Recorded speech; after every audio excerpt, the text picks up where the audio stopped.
Ja, jeg heter altså Odd Arne Gusserud, eller kalles bare for Gus da. Jeg går jo for det, i hvert fall på Konnerud og ellers for folk som kjenner meg. Og nå har vi snakket sammen om tiden som var for mitt vedkommende, fra 1982 til 1991, med en rik tid som jeg opplever som en stor opplevelse for meg i de årene. Og jeg ønsker Fjell kirke lykke til videre.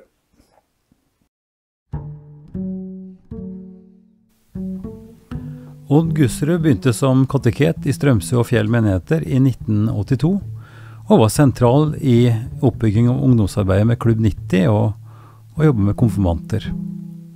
Han vokste opp i drabantbyen Lambertseter i Oslo, og jobbet som pastor i Misjonskirken før han kom til Drammen. Gus var helt sentral i utviklingen av Fjell kirke som en åpen møteplass for ungdom.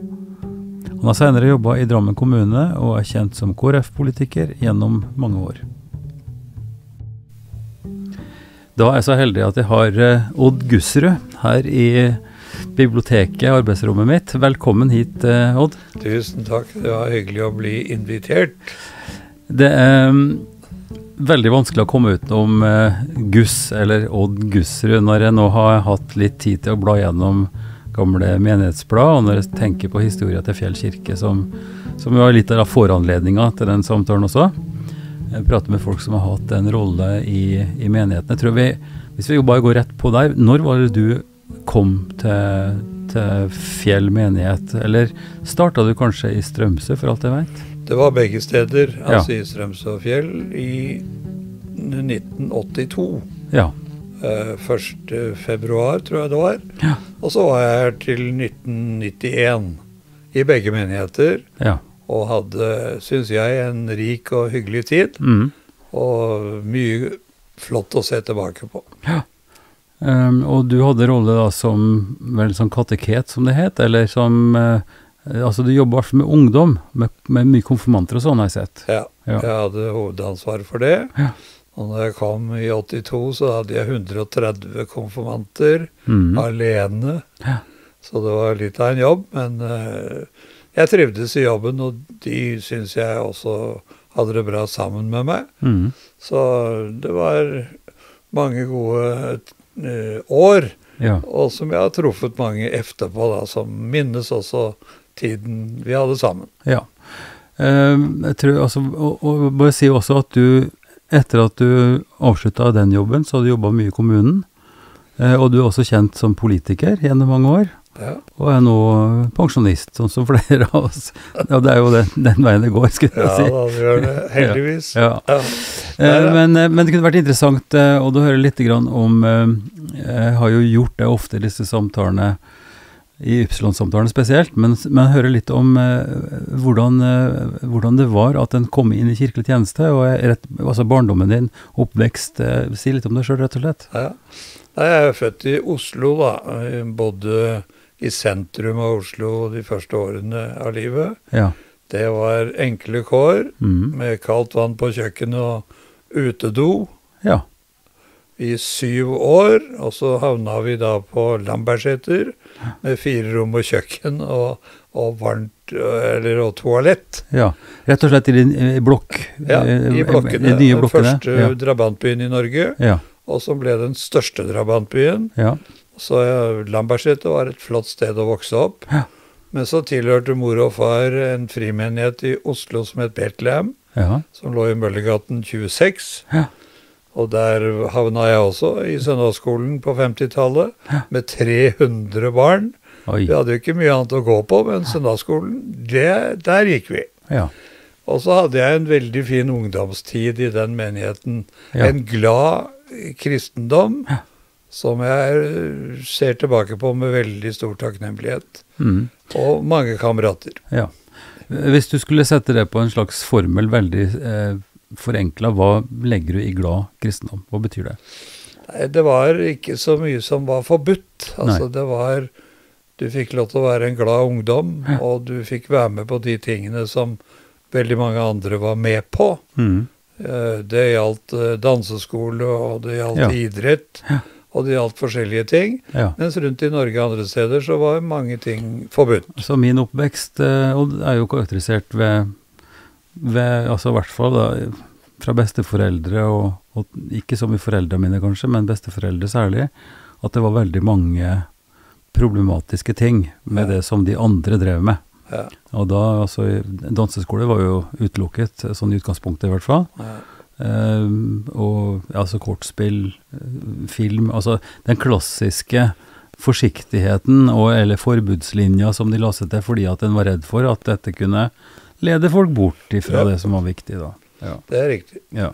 Men det slapp du? Ja, altså vi hadde en veldig sånn åpen og tillitsfull tro, og den fungerte godt i det ungdomsmiljøet som jeg havnet i da. Ja. Og som vi har hatt kontakt helt til i dag. Ja.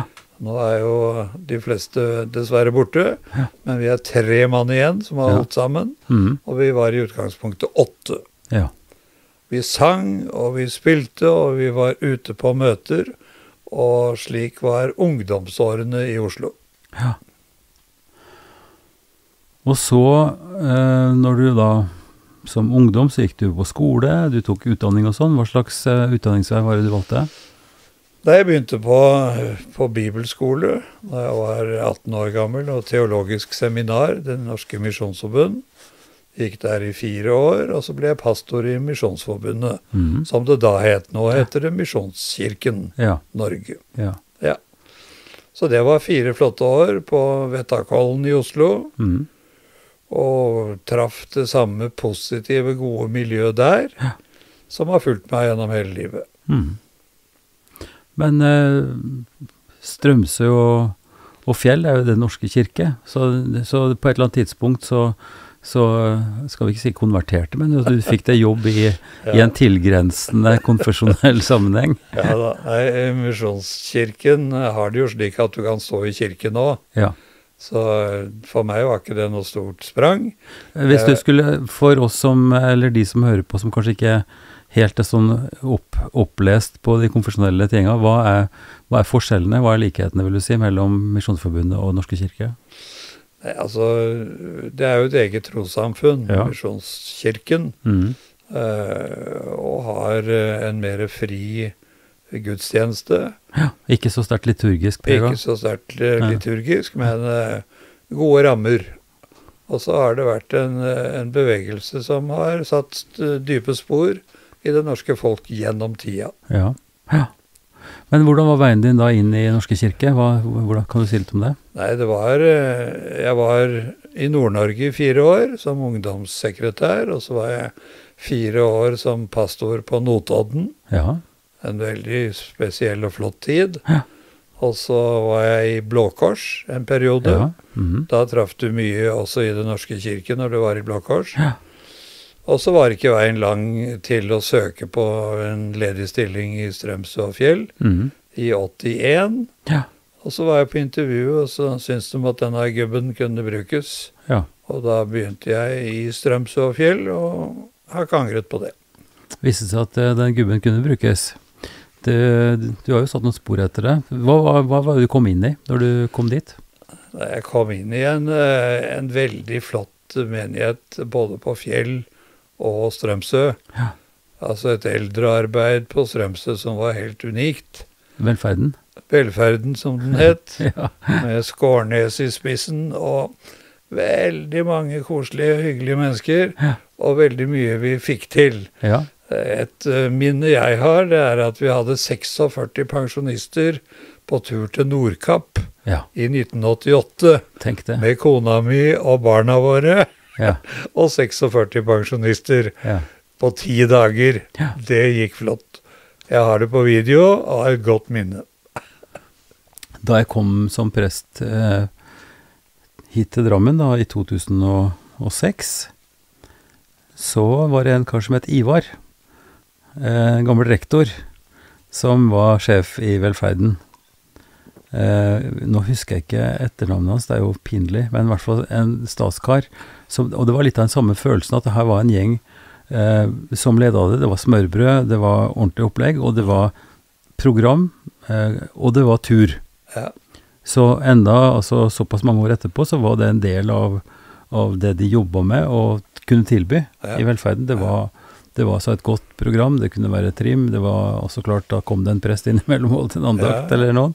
Og så, ja, men sånn var det altså da allerede når du kom dit. Ja. Og jeg er jo den eneste som har arrangert et møte, hvis dere husker Åge Samuelsen. Husker jeg Åge Samuelsen? I 1983, i februar måned i Strømsø kirke.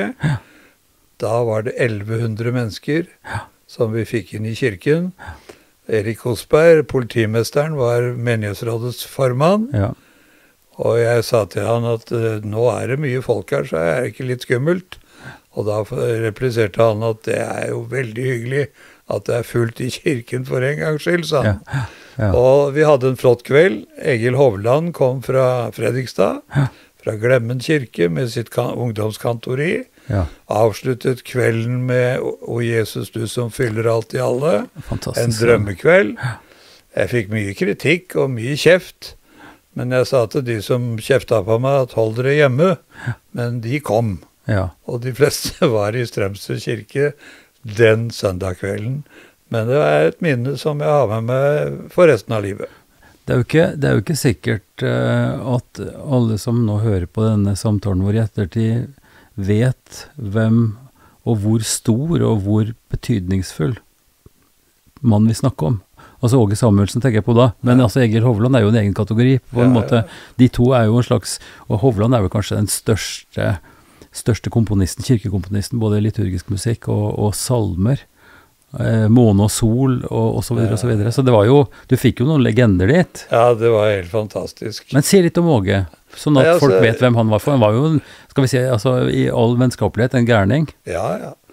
En raring på mange måter. Men Egil Hovland hadde jo sansen for han.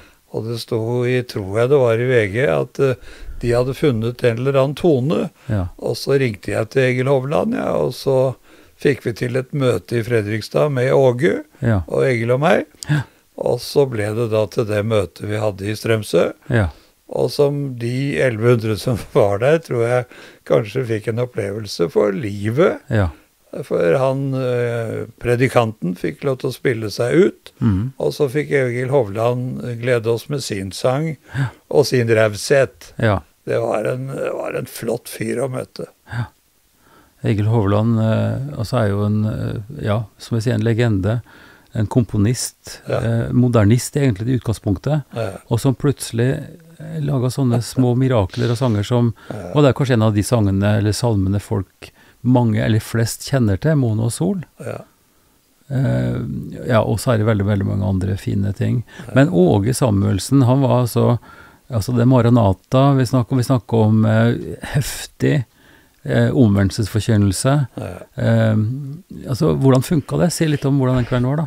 Jeg hadde jo ikke noe særlig sansen for akkurat hans måte å være på, men han hadde jo sin tjeneste han også, og hjalp veldig mange som sleit med livet.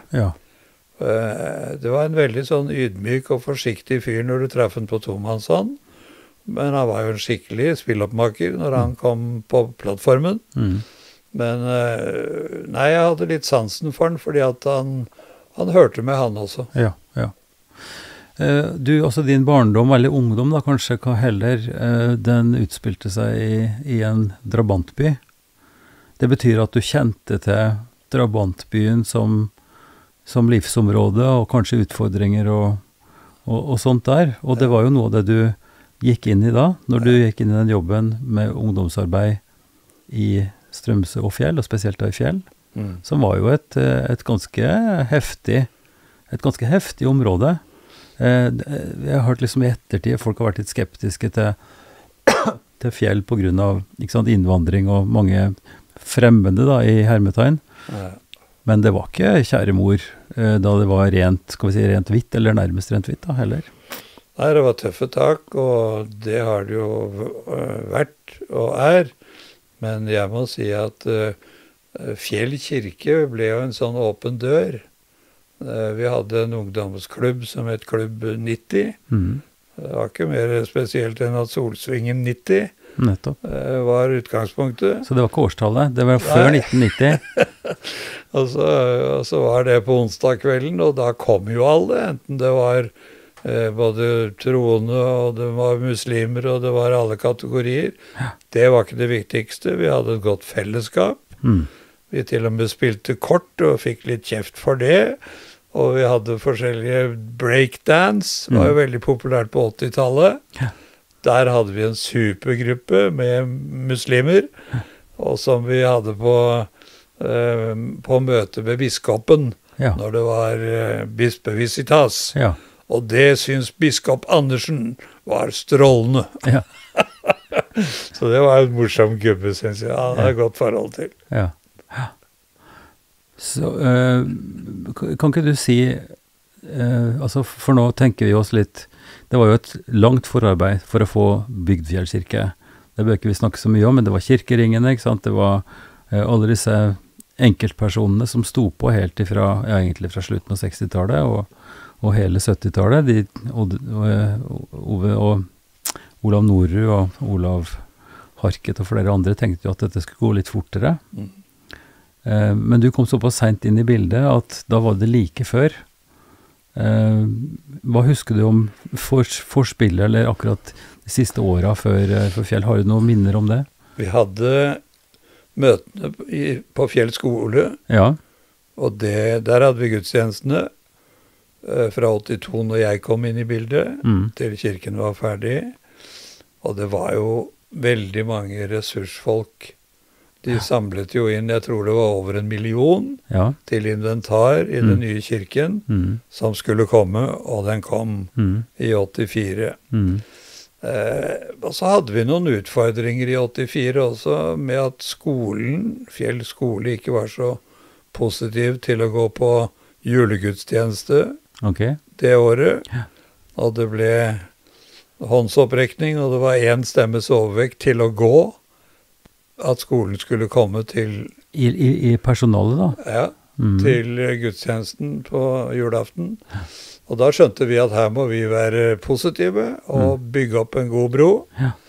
Og jeg fikk tak i en venn av meg efter en periode, Ivar Skippervold, og hadde en fredsgudstjeneste, hvor lederen for Human-Etisk Ungdom gikk med flagget foran, Ja. og hadde en fin marsj opp til kirken. Ja. Og så ble det en god kjemi mellom oss som jobbet i kirken og skolen, slik at det ble ikke bare til jul, det ble til påske, og det ble til å møtes i kirken når det var dramatiske ting som skjedde. Jeg minns også vi hadde en ungdom som mistet livet, og da hadde vi minnesamværet i kirken, som jeg minst en dag i dag. Ja. Det er ganske lenge siden. Det var midt på 80-tallet. Så kirken har fått lov til å være en sånn god brobygger. Ja. Og starten var litt tung, men siden så har det hele blitt veldig fint. Ja, og det er interessant når jeg leser de gamle menighetsplanene og også snakker med folk. Og ideen til Fidjestøl, nå var det jo en stor artikkel i Dagens Næringsliv, nettopp. Men at de som sto bak det, altså hele den ideen med den arkitekturen, den arbeidskirketenkninga, at den var sterkt framme som en idé om å åpne opp mer, altså at kirka kunne brukes til mer enn akkurat bare et gudstjenesterom, sånn som de gamle kirkene ofte var tenkt naturligvis. Og en tenkte liksom, ja, litt sånn sjømannskirke, eller annen virksomhet enn den rent gudstjenestelige. Og så var det jo nok som en diskusjon, ikke sant? Fordi at den relativt nye bydelen manglet jo også samlingssteder ellers. Og du har jo du er jo politiker, eller har vært politiker aktivt.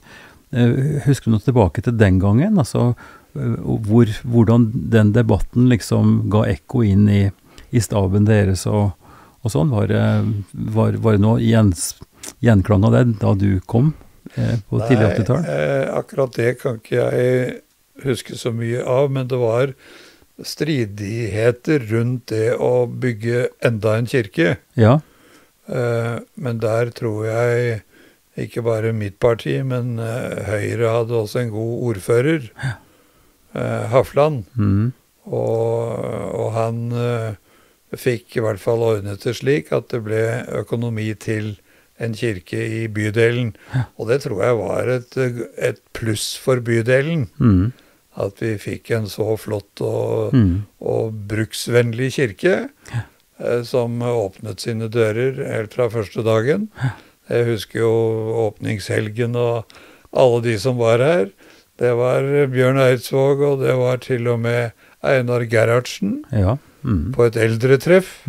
Og jeg som ung forholdsvis hentet Einar, landsfaderen i Oslo, og kjørte den til Fjell kirke og hadde en hyggelig samtale med den flotte gubben. Så det var mye som skjedde, og det var mange positive ting som jeg tror kanskje vi gjorde riktig, og som har bygd bydelen og bygd kirken. Nei, det er jo mitt inntrykk, altså at det ble på mange vis, det ble en slags samfunnshus. Det ble et åpent hus for de som bodde i bydelen, slik som det var tenkt da fra en sånn sjømannskirke-arbeidskirketenkning. Og så hadde den kanskje, altså det er jo artig å høre det at den fredsgudstjenesten, at det var et samarbeid formelt med Human-Etisk Forbund. Og det har vi jo i senere tid opplevd, altså i det dialogarbeidet som har oppstått, hvor viktig Human-Etisk Forbund er i den samtalen, hvor det er muslimer og hinduer og bahaier og og at vi er et stort og ganske forskjelligartet fellesskap, men at et sånt sted kan faktisk være en arena for å oppleve ting sammen som bygger et fellesskap. Nei, i 85 så hadde vi også besøk av AHA da.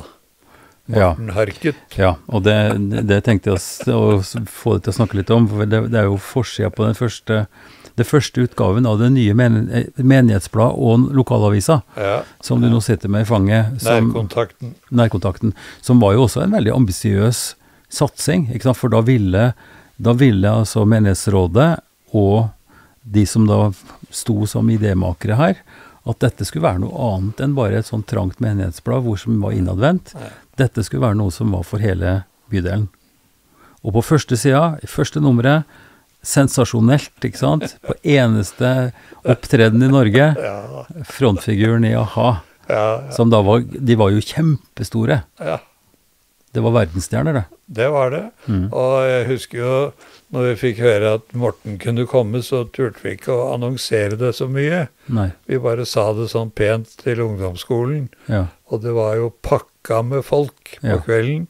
Og Fjell kirke havna jo på første side i Dagbladet og VG, fordi at Morten Harket var på besøk. Det tror jeg var i 85. Det var i 85. Det var en flott kveld. Og så hadde vi Martin Skanke på besøk, når han var på topp. Og han ble europamester i rallycross på Lyngås. Det er litt morsomt å tenke tilbake på, fordi at Martin Skanke ble intervjuet efter han var blitt europamester på Lyngås, og så ble han spurt, hva skal du gjøre nå, Martin? Nei, jeg skal treffe noen konfirmanter på Fjell i morgen. Det var liksom så overraskende, for han trodde at nå skal han liksom ut i den store verden. Men det første, den trivelige gubbe fra Tana, fra Leirpolskogen, skulle til Fjell kirke, og jeg hadde god kontakt med han på forhånd, fordi at han hadde gått på søndagsskolen i et misjonshus i Finnmark. Så vi hadde felles kjente. Nettopp. Nei, det er jo sånne ting som er veldig flott å se tilbake på, og som gjorde stort inntrykk, og som samlet folk. Men det var jo også det dagligdagse arbeidet som du sto i, altså med store konfirmantgrupper. Det var mye folk, du var inne på det, ikke sant? Det er snakk om over 100 ungdommer som du da skulle følge gjennom nesten et år. Og ha opplegg for, og snakke med, og formidle viktige ting, både trosmessig, men også levevis, moral, etikk antageligvis, ganske mye. Kan ikke du si litt om hvordan du jobbet med det på 80-tallet? Vi hadde over 100 konfirmanter, Og det som jeg syntes var viktig når jeg var kateket, det var å ha god kontakt med skolene. Jeg var mye på besøk på lærerværelset med matpakka, og pratet med folk, og bygde ned broer, eller bygde broer, og bygde ned murer. Og så ble det en sånn god stemning i forhold til å gå til kirken. Og det er en stor utfordring i dag også, at vi må ha den gode tonen og den gode fellesskapet. For ingen er liksom så mye bedre enn hverandre. Vi er best sammen, og når vi kan få fram det beste i hverandre. Så jeg synes at disse gruppene som jeg lagde som konfirmantlærer, hadde jeg da på tirsdag, onsdag og torsdag, delt inn i 6 forskjellige grupper, for du kan ikke ha alle. Nei. Og så hadde vi mye foreldremøter, og mange foreldre kom og var takknemlige for konfirmasjonsåret og tiden. Og så var jeg konfirmasjonsprest også nede på Frydenhaug for utviklingshemmede. Det var spennende, og de ble konfirmert i Fjell kirke, som de andre. Og vi hadde mange hyggelige opplevelser sammen med den skolen også. Ja, og det er faktisk nå opp og går igjen. Et opplegg i Fjell, som vi kaller Hel, hvor det er nå i dag faktisk, så er det et møte med de konfirmantene. Det er en gruppe på 3 stykker nå, som får sitt helt eget opplegg, og som da blir konfirmert.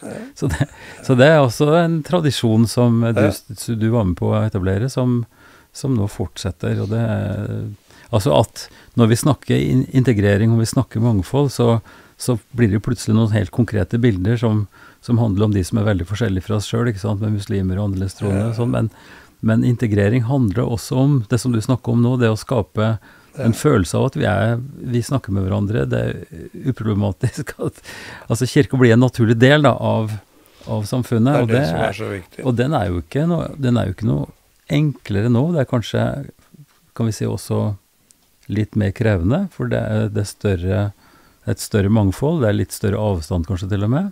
Hva tenker du om det? Altså, opplever du det sånn nå, eller? Altså, vi må bygge ned murene, altså ha en åpen og god dialog. Og det hadde jo jeg, da jeg hadde konfirmantene. Jeg hadde jo mange forskjellige personer på besøk. Blant annet en rektor som het Hildebrandt.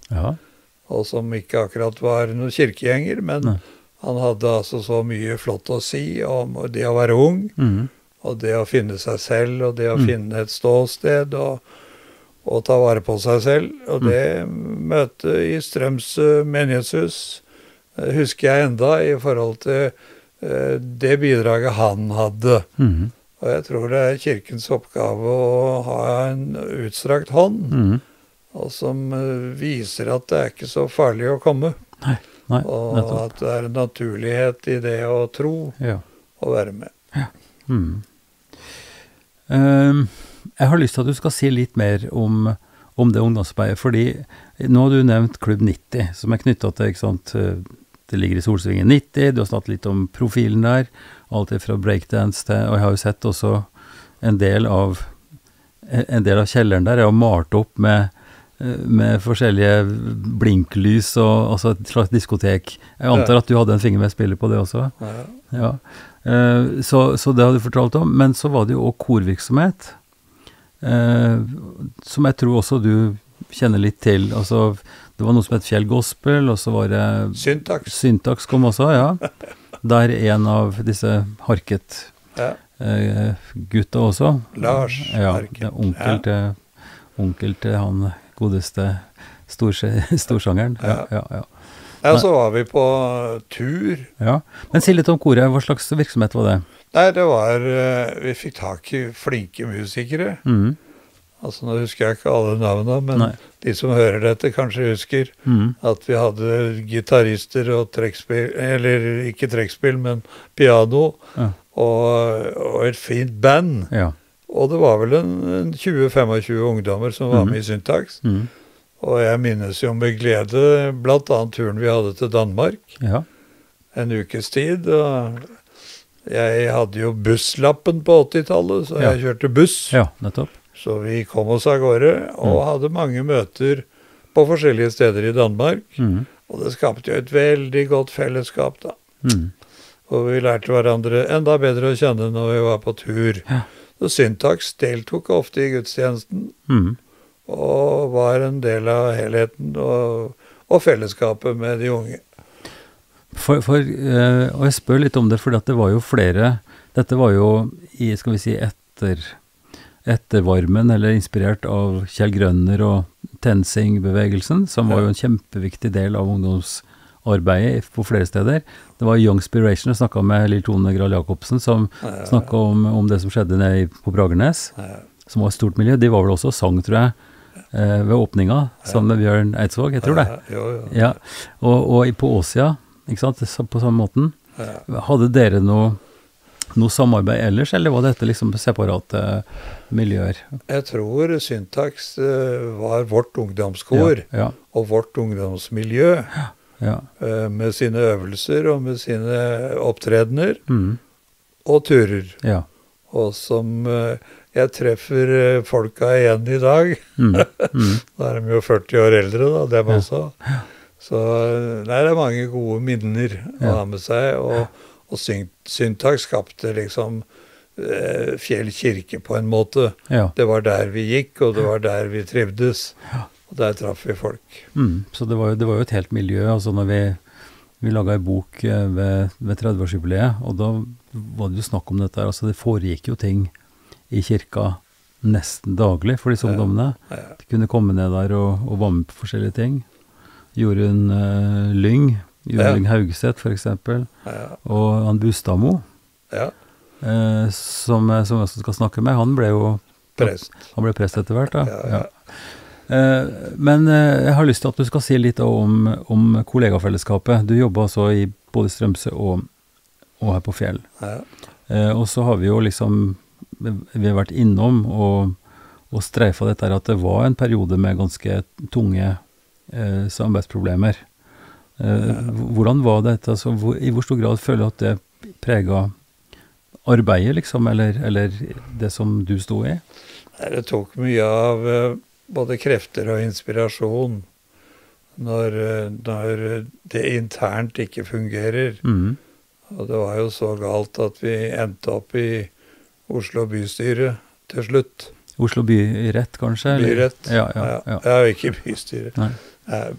Byrett, og det var ikke noe hyggelig tid, og mange sleit fælt i forhold til arbeidsmiljø. Kirken ble jo stengt, og biskopen var ofte inne i bildet, men det var ikke så enkelt å løse det. Nei, og dette pågikk over ganske mange år? Jeg er ikke sikker på hvor mange år det var, men det var alt for lang tid før det ble en løsning på det. Så det var noe som lå der og verket liksom hele din tid i hvert fall de siste årene. For jeg begynte jo i 82. Da var det en helt annen situasjon. Med positive medarbeidere. Blant annet sogneprest Terje Ellingsen i Strømsø. En flott kar å være sammen med. Og som det var enkelt å bygge kirke sammen med. Ok, men hvis vi skal nå følge deg litt mer da, etter at du gikk eller sluttet i den kirkelige jobben din, så begynte du i kommunen, og da var du også knyttet til ungdomsarbeid. Hvordan vil du sammenligne de jobbene og den innsatsen? For jeg har jo en følelse av når du snakker også, og det er veldig tett på det som jeg selv mener, at det finnes veldig mye overlapp, og det er veldig mye det samme vi gjør. Og samme intensjon i hvert fall. Nei, det ble jo sånn at det ble utlyst en stilling i kommunen, på ungdomskontoret i kommunen, som skulle jobbe med HVPU-reformen. Altså i 91. Og da skulle utviklingshemmede tilbake til hjemkommunene sine. Og vi fikk et ansvar i forhold til at de skulle ha seg jobb, og de skulle ha seg et sted å bo, de skulle ha fritidsaktiviteter, de skulle ha sommerturer. Og det fikk jeg være med på, med stor glede. Og de funksjonshemmede har gitt meg så utrolig mye. Så det er det spesifikke feltet du har jobbet med da, mer enn allment ungdomsarbeid? Vi var jo sammen på ungdomskontoret, vi som støttet oss ungdomsarbeid ellers. Men mitt ansvar var liksom de utviklingshemmede, som jeg lærte selvfølgelig godt å kjenne, og som jeg treffer den dag i dag, enten de jobber på Sørvangen eller andre steder, og hatt mye glede av det. Og ikke minst i forhold til koret Megabandet, og Øystein, som har vært general der i 35 år. Fantastisk. Og jeg husker første julesangaften vi hadde med Megabandet, da var det 50 mennesker, og nå sist så var det vel en 700-800. Så det er noen som går på den julegudstjenesten for å få jula intravenøst, som noen sier. Da får du det. Så det har vært en veldig flott periode, de 25 årene. Og jeg synes at kommunen også fortjener litt ros i forhold til hvordan de var rause med midlene til å ivareta den gruppen, som kanskje ikke alle kommuner hadde råd til, men Drammen tok seg råd til det, og tror de kan være stolt av hva de fikk til. Ja, så vi er jo på et sted, og sånn som Fjell kirke ligger i bydelen Fjell og har sin historie, sine utfordringer og sin kontekst nå, så er det jo sånn med de andre menighetene også. Det var jo sånn at på et tidspunkt så ble det veldig mange som flyttet fra Fjell fordi at ungene ble større, det ble dårligere plass, og så flyttet til Konnerud. En slags nybyggerbydel med eneboliger og altså mer plass da, litt lenger vest og litt lenger opp i skogen her. Så det var en viktig periode, og kommunen har jo hele tiden hatt den utfordringen, ikke sant, med at det er forskjellige behov i forskjellige bydeler, og hele den siden med innvandring og integreringsarbeid, som du også helt sikkert har jobbet med og hatt et forhold til gjennom ditt kommunale og politiske verv også. Men nå, som pensjonist, så ser jeg at du har gått inn i menighetsråd i Konnerud. Og kanskje vi skal bruke noen få minutter opp og tenke både status nå, men også fremover. For det er klart det er et 40-årsjubileum som i Fjellkirken, og så ser vi tilbake og prøver å høre hva som har skjedd, og lære av det, og bli inspirert av det. Men det er også noe med å stenge fingeren i jorda kanskje, og se hvor står vi nå, og hva ser vi nå? Hva er kirkas potensiale, for å si det sånn? Hva er mulighetsrommet, og hva tenker vi nå i en ny. For det er jo mye som har skjedd siden den perioden vi nå snakker om, ikke sant? 80-90-tallet. Hva ser du nå, og hva tenker du? Altså, dette er andre periode jeg er med i Fjell menighetsråd. I Konnerud? I Konnerud, og var med når kirken var ny i 96. Ja, for du bor på Konnerud? Jeg bor på Konnerud. Nå bor jeg 30 meter fra kirken, så det er kort vei. Og så ble jeg utfordret om å være med i menighetsrådet nå sist, og ble valgt inn, og synes det er spennende. Og når du leser en årsmelding til en kirke, så ser du bredden og alt hva som skjer. Det som jeg er litt bekymret over, det er at det er liten, eller jeg skulle sett at flere gikk på gudstjenesten. Det er en utfordring som vi har på Konnerud, og som det er mange andre steder også. Så det må bygges noen broer til grupperinger, tror jeg, som føler at de kan enklere gå til kirken. Det kan høres litt kryptisk ut, altså for veiene går dit, det går an å kjøre bil og parkere der, altså tilgangen rent fysisk også, men det har noe med det mentale, eller interessen, eller hva man tror, og kanskje, skal vi si, er det fordommer vi snakker om, eller hva er det for noe? Mangel på interesse, mangel på behov? Det må være et eller annet utfordrende som vi i kirken ikke har greid å svare på en skikkelig måte, det folk sliter med. Jeg tenkte jo under pandemien at nå vil de strømme til kirken, men det ble det ikke. Og vi lever i en verden som er litt skummel for tiden, men det kommer ikke flere til kirken. Men der må vi være og si fra at du er velkommen til kirken. Du må finne din plass der, du kan finne din plass der. og håpe at vi tenker litt nytt og litt djervt i forhold til å invitere. Vi hadde jo for et par år siden en sportsgudstjeneste hvor Per Arne Dahl talte, hvor det var full kirke. Det er å bygge broer til idrettsmiljøene, det er å bygge broer til sang og musikk, og til å ha en bredde i gudstjenestetilbudet som appellerer til folk. Og da, ja, jeg tror kirken har en viktig oppgave. Og det handler nok om altså de behovene som vi ser, kanskje ikke først og fremst til gudstjeneste, men vi ser jo på Konnerud også helt sikkert, altså hvor en kan møte barn og ungdom med tilbud som er tilpasset, ikke sant, den rytmen når de er ferdig på barnehage, med middagsservering og musikk og så videre, hvor en møter nye grupper, sånn som vi har sett på Fjell, også i Konnerud, vet jeg, og leksetilbud og sånt. Så det behovet som du og dere traff i Klubb 90, med ungdomsgjengen der, det er klart at det har hatt en stor betydning for ungdommen som da hadde et sted, og det har også hatt en betydning for de videre i livet, er jeg helt sikker på. Ja, det ble en sånn naturlighet i Klubb 90 i forhold til både å prate om kristne ting og andre ting. Ja. Så ungdommen tror jeg følte seg rimelig hjemme, og at det var en lav terskel. Og det var jo så mye folk i perioder at det var bare morsomt. Ja. Og det var jo spennende å være leder av det også, da. Men det var vel heller ikke overlappet til gudstjenestene så voldsomt. Altså, jeg vet jo at, sånn som vi har fått det fortalt her av flere, at med de kirkeringene og den veldige aktiviteten som var i forkant, at det var veldig mange miljøer hvor de hadde møter, og de gikk på Fjell skole på møter og sånn, og det var en veldig forventning og glede over kirka. Ja.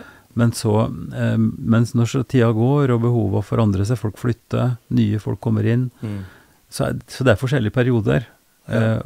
Og det som er interessant, som du løfter over, altså hva er det vi først og fremst er til for når vi er kirke i et nabolag? Ja. Du peker på gudstjenestelivet, som helt åpenbart er jo det vi er der for. Altså uten at det var en kirke med gudstjenester, så var det jo ikke noe kirkelig miljø der. Men altså, jeg ser veldig stort på det arbeidet som gjøres da, som et nabolagssted, og som har en lav terskel, og hvor folk kommer, og har litt forskjellige forhold, kanskje til det med liturgi, og til kirke, til gudstjeneste og sånn, og kanskje litt forsiktige med det. Men at legitimiteten da, det er det jeg prøver å si noe om, og hvordan du ser på det, fordi at det er jo stort altså, at kirkene står der og har en sånn betydning for lokalmiljøet sitt. Ja, så er det er jo sentralt at mannskapet i kirken er viktig da, i forhold til de som er der og jobber der, og har et godt fellesskap de imellom, og pluss at det er en åpen dør. Og at det å gå til kirken, det gjør vi. Ja, det føles i hvert fall veldig fint å kunne ha en tilknytning til et sted hvor en kjenner folk, og hvor en bygger også sosiale nettverk. Og det er jo noe som en har behov for i vår tid, mer enn noen gang, virker det som. Det å ha tilhørighet og kunne ha en tjeneste. Og det som vi ser også i Fjell, det er jo betydningen av frivilligheten, og hvor mange som finner en rolle og en jobb som de kunne tenke seg å være med på, i større eller mindre grad, ikke sant? Som også er med å bygge dette fellesskapet. Ja. Det var mange frivillige også når du holdt på med veldig mange. Ja. Også disse kirkeringene som du fortalte om var jo veldig koselig å møte folk i hjemmene. Ja. For det var jo møter i hjemmene rundt omkring. Og så var det så mye ressursfolk. Så det var veldig morsomt å jobbe fra 82 i Fjell kirke. I Strømsø også, for all del. Der var det også veldig mye spennende mennesker som fant sin plass, men som dessverre kanskje ikke har greid å følge opp det like godt som andre steder. Men det skyldes jo også at strukturen rundt kirken har blitt veldig annerledes. Det veldig våre nye landsmenn som har flyttet inn, og andre har flyttet ut. Akkurat som når jeg ble døpt i Jakobkirken i Oslo, så jo den lagt ned etter hvert som utviklingen gikk. Men vi som kirke må være våkne for at vi må være med. Vi må være med politisk, og vi må være med på banen der hvor det skjer noe. Jakobkirken har jo blitt et kraftsentrum i den norske kulturverden, altså, og i kirken også, med Erik Hillestad. Så det jo noe med det også, at tidene forandrer seg, og at det kan være litt ulike behov. Men la oss ta et sånt lite sveip tilbake igjen, da, for mot slutten her. Når du ser tilbake på de åra du jobbet i Fjell, hva det som utpeker seg fra de første åra? La oss si fra bygget var ferdig i 84, og du var der i nesten 10 år da. Hva det som står igjen? Det var det å treffe folk på Fjell og Galterud, og vi gjorde vel kirken i hvert fall åpen på den måten at kirkekaffen ble noe av det viktigste etter gudstjenesten på søndag. Til en god prat og til fellesskap.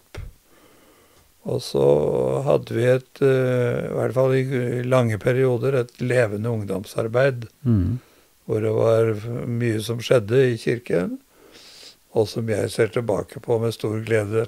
Jeg tok fram en bok jeg har med gamle bilder her om dagen, og det må på å si ga meg mange aha-opplevelser, ikke bare med aha, men ellers også, med minner fra de 8-9 årene jeg var her på Fjell.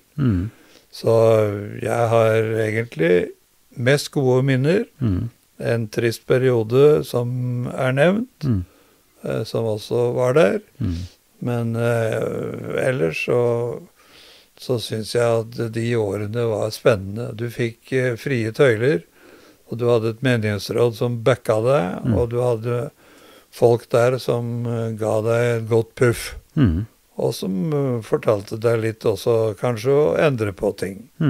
Så det var en åpenhet, og det var inspirerende å være her.